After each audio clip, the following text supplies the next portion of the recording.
Halo, Assalamualaikum warahmatullahi wabarakatuh, Sobat Sehat RSA. Jumpa lagi dengan saya Putri Dianita di acara TikTok.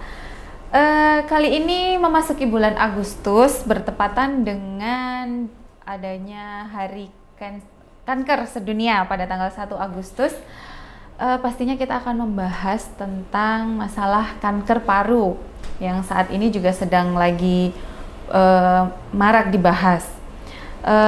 Kali ini sudah pasti kita akan mengundang narasumber yang sudah sangat terkenal untuk membahas tema kanker paru. Pada hari ini kita sambut langsung Dr. Siswanto, spesialis paru, subspesialis onkologi. Selamat datang Dr. Sis. Selamat datang Mbak Puput dan Alhamdulillah sehat dokter. Alhamdulillah sehat. Sekarang kesibukannya sangat sibuk. Kesibukannya ya di rumah sakit ya. Sangat sibuk ya dok ya. Goes masih ya dok. Masih sama lari sekarang. Tambah lari tambah ternyata. lari. Iya kayaknya sekarang harus ngikutin dokter harus rajin lari lagi nih sekarang. Baik dokter, jadi sekarang ini kan yang lagi dibahas tentang ini ya dok, kanker paru. Kanker paru ya. Katanya kan kabarnya itu kan sangat mematikan dokter. Yeah. Nah, kanker paru itu katanya sangat mematikan. Kemudian kita langsung saja bahas ya dok. Sebenarnya kanker paru itu kenapa sih dok bisa kanker paru itu mematikan ini gitu dok? Ya, memang data epidemiologi Indonesia maupun di dunia itu tingkat mortalitas kanker itu paling tinggi memang kanker paru. Ya, kanker paru itu paling tinggi. Kalau insidensi atau prevalensi untuk pria itu kanker paru yang nomor pertama, tapi kalau satu atau dua ya. Tapi kalau wanita biasanya nomor 3 ya, setelah kanker payudara, kanker serviks, baru kanker paru itu ya. Nah memang mortalitasnya tinggi karena kebanyakan itu ditemukan dalam stadium lanjut. Tidak disadari ya itu karena memang baru ada keluhan itu kan kalau sudah ini ya, sudah ada tanda-tanda pembesaran kanker yang cukup besar itu toh, kemudian mungkin ada penyebaran ya, tanda metastasis itu. Tapi kalau masih ukurannya 1 cm, 2 cm, 3 cm itu kadang-kadang nggak ada keluhan. Ada keluhan, jadi nggak tahu kalau misalnya itu tuh dirasa kanker, tapi cuma dirasa batuk biasa kayak gitu ya dok. Jadi gejala awal itu sebenarnya mirip ya dok, kayak penyakit paru biasa. Ya, gejala awalnya itu batuk nggak sembuh-sembuh ya, mungkin sesak nafas, kadang batuk darah gitu ya. Tapi ya itu kalau sudah ada gejala biasanya itu udah kemungkinan udah stadiumnya udah 3-4 itu. Makanya kan Mbak Puput kita itu lagi ini ya, mumpung ini kan memperingati Hari Kanker Paru Sedunia ya. Kita itu di kolegium, di perhimpunan ya, kami ada perhimpunan onkologi torak Indonesia itu menyarankan untuk masyarakat melakukan screening. Screening itu bagi yang tidak ada keluhan gitu. Deteksi dini bagi yang sudah ada keluhan yang tidak spesifik. Screening itu memang tujuannya itu biar ketahuan sejak dini. Kalau masih katakanlah stadium 1, stadium 2 itu kan bisa diangkat semua, dioperasi. Oh, bisa dioperasi? Iya, itu. Kalau sudah besar itu yang nggak bisa? Iya, kalau udah stadiumnya udah 3 atau 4 ya, 3 sebagian kecil bisa dioperasi, sebagian besar nggak bisa dioperasi ya. Tapi kalau sudah 4 kan udah stadium lanjut, itu nggak bisa. Apalagi udah nyebar kemana, apalagi paru itu kan deket sama kelenjar kita bening gitu ya dok. Banyak sekali itu. Sangat cepat. Nah, tadi kan Dokter Sis juga menyebutkan kejadiannya nggak hanya terjadi pada pasien pria, wanita pun bisa juga terkena. Itu kan berarti nggak menutup kemungkinan juga bukan hanya penderita itu bukan hanya yang mempunyai faktor risiko perokok ya dok? Iya betul. Memang faktor risiko utamanya itu kan perokok. Ya merokok itu paling utama. Yang kedua adalah polusi baik indoor maupun outdoor, outdoor berarti yang langsung lah gitu toh. Tapi juga ada orang-orang yang dia tidak merokok, tapi bisa kena ya. Datanya itu sekitar 15-25% ya. Berarti ibaratnya kita nggak ngerokok, nggak ngapa-ngapain aja juga bisa terkena. Karena apa? Satu, nggak merokok tapi statusnya second hand smoker. Nah, Nah, apa ini itu second hand smoker? atau third hand smoker.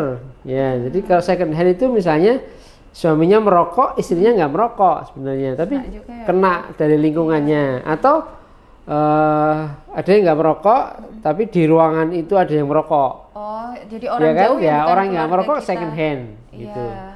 Kalau third hand itu ruangan itu tuh sebenarnya digunakan untuk merokok, ya kan? Iya. Ketika orang yang merokok udah pada keluar, katakanlah tuh ada orang yang ke situ. Nah, residu yang di lingkungan itu bisa kehirup. Nah, itu namanya third hand smoker. Jadi asap Residu. rokok itu nggak hilang sama orangnya pergi, tapi bisa Enggak. ketinggalan di Betul, situ enggak. ya, Dok? Ternyata itu residunya cukup banyak ya. Juga ya, Dok ya. Terus yang selanjutnya adalah ini polusi dari partikel-partikel yang kecil. Nah, itu Namanya yang apa ya? kelihatan ya, Dok. Partikular matter 2.5 ya. Partikular Itu yang partikel-partikel kecil yang katakanlah kalau diukur itu kurang dari 2,5 mikrometer itu misalnya dari apa? Dari asap kendaraan bermotor, dari asap pembuangan asap bakar-bakaran lah sampah, gitu toh. Mungkin juga industri juga sampah, industri, kemudian masak dengan kayu bakar misalnya gitu itu, atau debu sisa bangunan ya itu juga bisa sebagai faktor risiko terkena kanker. Yang lebih penting lagi sebenarnya ini paparan ketika masih kecil. Oh, dari kecil udah. Iya, karena apa ya? Dok. Gini, kanker paru, benjolan di kanker paru yang ukurannya 1 cm, itu sebenarnya prosesnya sudah berlangsung 15 tahun, 20 tahun. Oh, jadi selama bertahun-tahun iya, sebenarnya, itu dia bisa membentuk itu baru 1 cm aja udah segitu loh. Iya, 1 cm itu butuh waktu yang Butuh waktu lama lama. sebenarnya paparannya itu.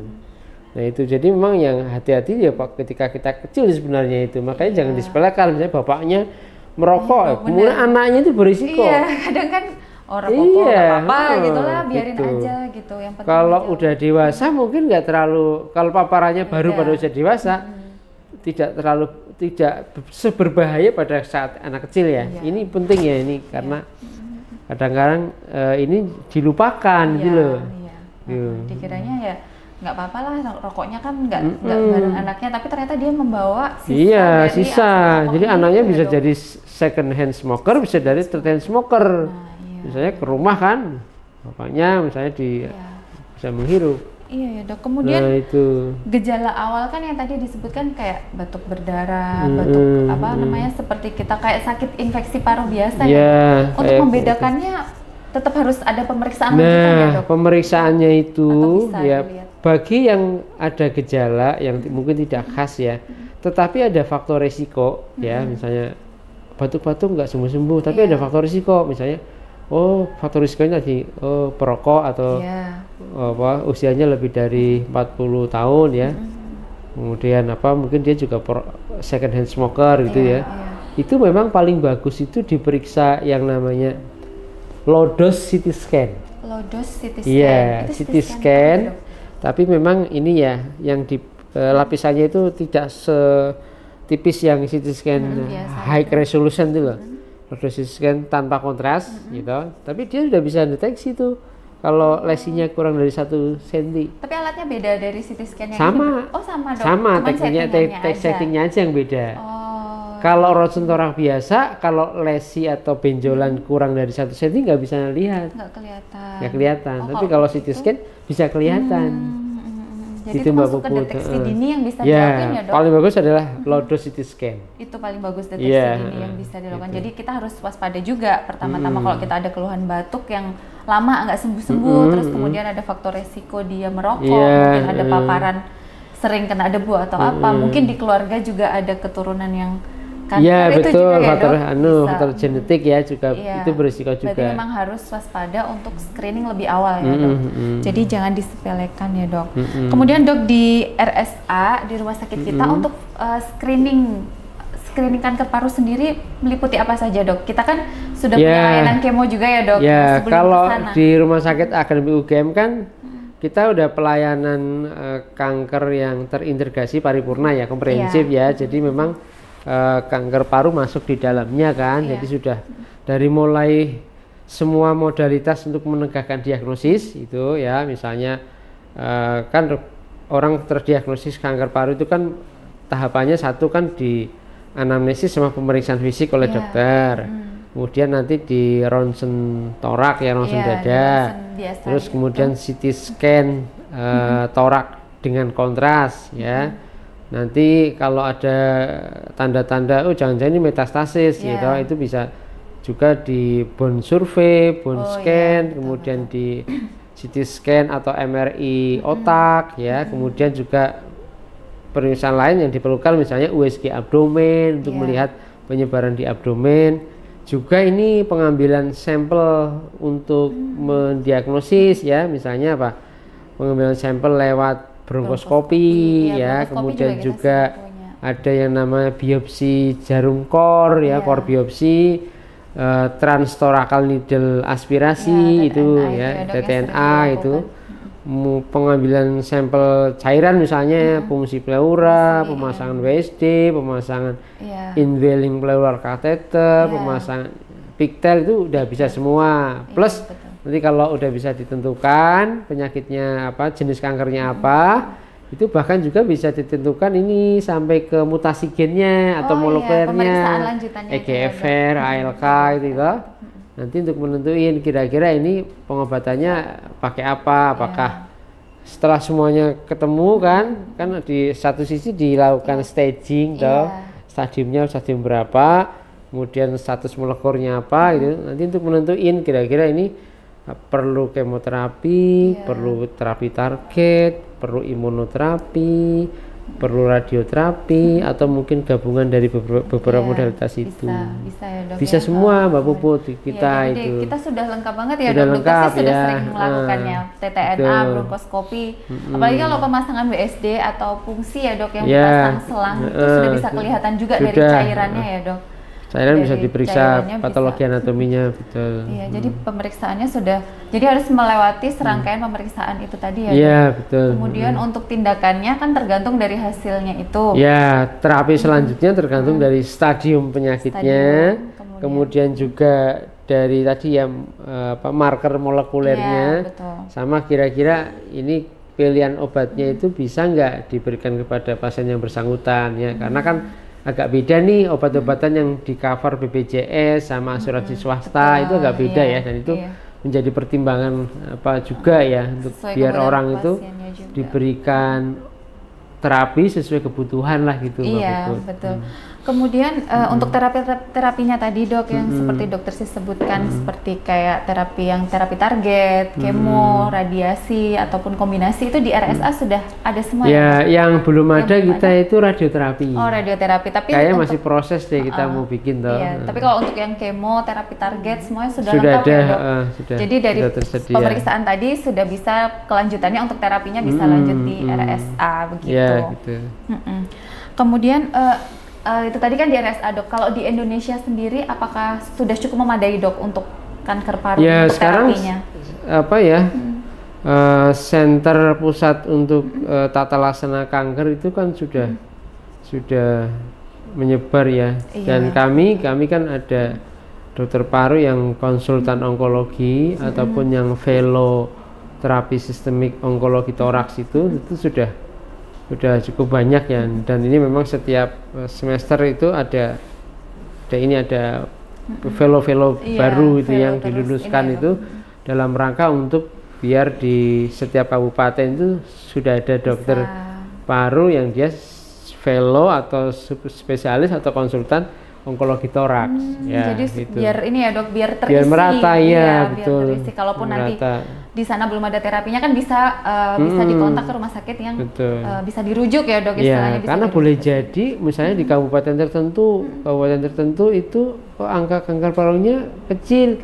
Mungkin karena nggak kedeteksi aja, nggak ada dokter yang ngeh untuk melakukan tata laksana atau terapi. Iya betul. Kayak dulu kan kita juga mengiranya nggak banyak ya dok orang sakit kanker paru, tapi ternyata setelah kita punya pemeriksaan lengkap, punya untuk kemoterapi, untuk penata laksananya ternyata banyak sekali ya dok ya. Dan ya ini satu sisi keprihatinan ya. Betul. Karena kita kan pengennya balance ya, seimbang antara edukasi masyarakat untuk mencegah kanker sekaligus terapi ya bagi mereka yang memang sudah terkena itu. Harapannya kan angka kelangsungan hidup atau survivalnya itu bisa meningkat. Betul, gitu loh yang kita harapkan begitu. Harapannya begitu karena kan bukan kalau zaman dulu kan stigmanya kalau sakit kanker udah end stage, padahal sekarang tidak semuanya ya dok. Tidak semuanya end stage. Tidak semuanya end stage, bahkan masih bisa diperjuangkan. Ya kalau stadium atau stage 1-2 kan pengobatannya kuratif ya.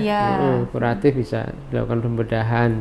Nah apalagi masih bisa pembedahan, masih bisa diupayakan istilahnya. Jadi jangan khawatir kalaupun terdiagnosis kanker itu bukan akhir dari segalanya, karena masih bisa diusahakan. Sekarang teknologi udah lebih canggih ya dok. Ya pilihan pengobatan sekarang itu jauh lebih banyak ya. Kalau dulu tuh nggak ada terapi target. Nggak ada, dulu kan takutnya kalau kemo semua kan dulu kan, kemo, radioterapi ya itu. Gosok, sekarang banyak terapi target itu udah bagus ya banyak dok, yang bisa dapat itu dan banyak yang berhasil juga ya dok. Jadi meningkatkan angka kelangsungan hidupnya lumayan. Betul, ya. Jadi jangan khawatir nanti kalau misalnya dari sahabat sehat RSA nih kira-kira mungkin ada yang bingung kalau misalnya ada keluhan-keluhan mungkin ternyata ataupun sudah terdiagnosis kanker paru, bisa langsung ke RSA, nanti langsung dengan dokter Siswanto ya dok. Ya, gambarannya begini ya, kalau kanker paru stadium 4 katakanlah ya nggak diobatin itu biasanya meninggal antara 3-6 bulan kemudian.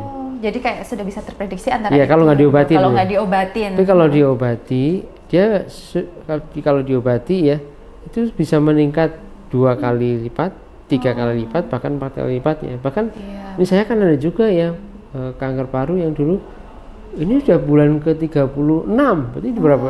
3 tahun 3 kan? tahun. Nah, waktu 3 tahun itu kan sangat berharga. Bisa memanfaatkan waktu. Banyak hal yang bisa diisi ya toh. Hitungan waktu itu kan yang penting apa? Kita bisa mengisi momen-momen di waktu yang tersedia itu kan. Jangan dibilang ini misalnya hanya meningkatkan sampai 9 bulan. Berarti cuma meningkat berapa? 6 bulan buat apa? Jangan begitu. 9 bulan itu kalau harus hitung dengan apa?